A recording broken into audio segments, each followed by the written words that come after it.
कि अहंकार के कारण ये 241 पर निपट गए लोग। उन्होंने ये भी कहा है कि आप लोगों ने राम की श्रद्धा नहीं की, इसलिए वो आप लोग 234 पे रुक गए।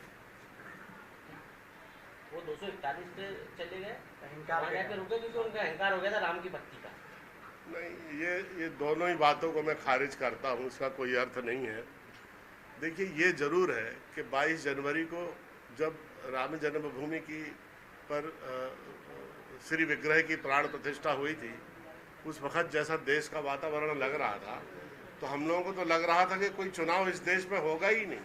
बीजेपी ने इतना आध्यात्मिक वातावरण बना दिया था, इतना अनुराग और भक्ति का वातावरण बना दिया था, ऐसी धूल आंख में झोंकी थी कि सब कुछ धुंधला दिखाई देने लगा था।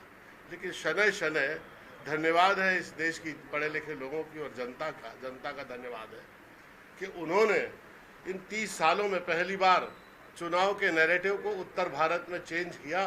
खास तौर से भारत का केंद्र बिंदु आस्था, विश्वास, सनातन धर्म, संस्कृति और परंपरा का उत्तर प्रदेश, वहाँ पर नैरेटिव चेंज किया जनता ने और पूरे नैरेटिव को जीवन को छूते हुए सवाल के आसपास केंद्रित किया। पहला चुनाव है 30 साल में जिसमें नौकरी पे चर्चा हुई, महंगाई पर चर्चा हुई, खेत खलिहान पे चर्चा हुई, धरती के रंग जैसे किसानों पर चर्चा हुई, और सबसे बड़ी बात है कि भारत का भविष्य और संविधान पर चर्चा हुई। तो जब ये चर्चा हुई तो फिर इन सब चर्चाओं में और इन सब धारणाओं के बीच में ये मुद्दे बनने के बाद बीजेपी का पड़ला धीरा पड़ गया, और दूसरे चरण के बाद जिस तरह से चुनाव बदलना शुरू हुआ उसकी कोई कल्पना नहीं कर सकता था।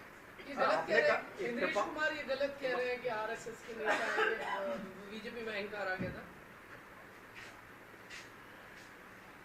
आप बेईमानी आ गई थी, अहंकार आ गया था, करप्शन आ गया था, और उन्हें लगने लगा था कि वो भगवान हो गए हैं। अब उन्हें सत्ता और पावर से कोई हटा नहीं सकता। ये तमाम चीजें मिलाकर पूरा एक पैकेज बना जिससे बीजेपी का पराभव हुआ।